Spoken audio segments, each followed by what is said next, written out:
ព្រះករណាកើតក្នុងជាតិនេះស្ដាប់ស្គាល់វិសេងធម៌នៃព្រះសាស្តា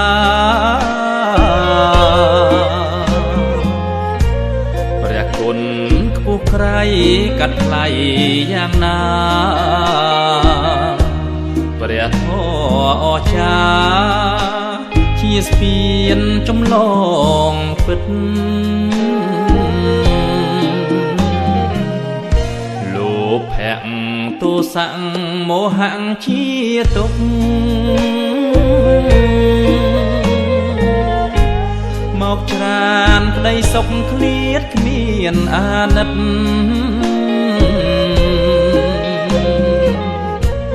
ប្រកាន់ហួងហែងស្ថិតនៅក្នុងចិត្ត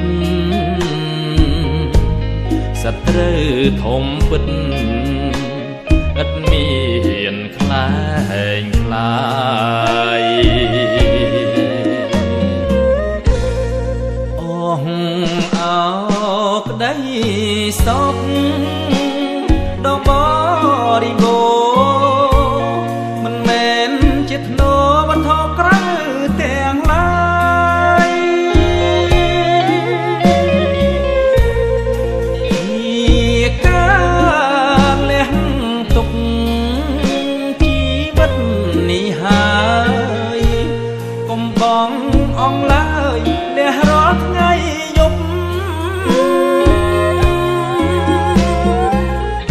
គុណធម៌ខ្ពង់ខ្ពស់សច្ចៈលើលោកព្រះធម៌នាំមកប្រងសត្វមិនឈប់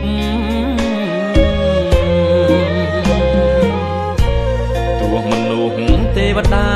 ប្រាថ្នាមិនចប់លះបង់មិនជាប់ជំពាក់លោកយ៉ាងឡើ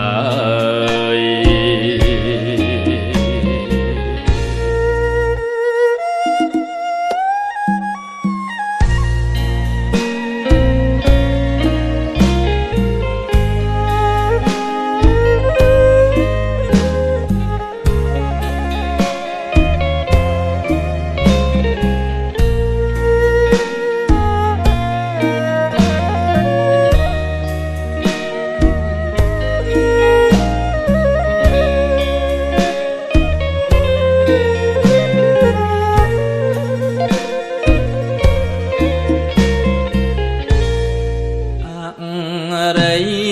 សាច់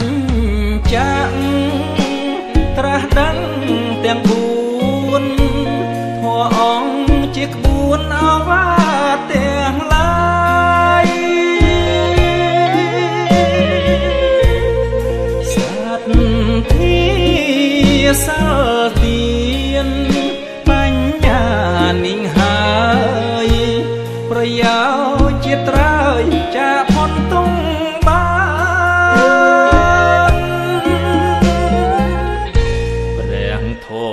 នេះណាជាអង្រិយទ្រពសន្ធឹក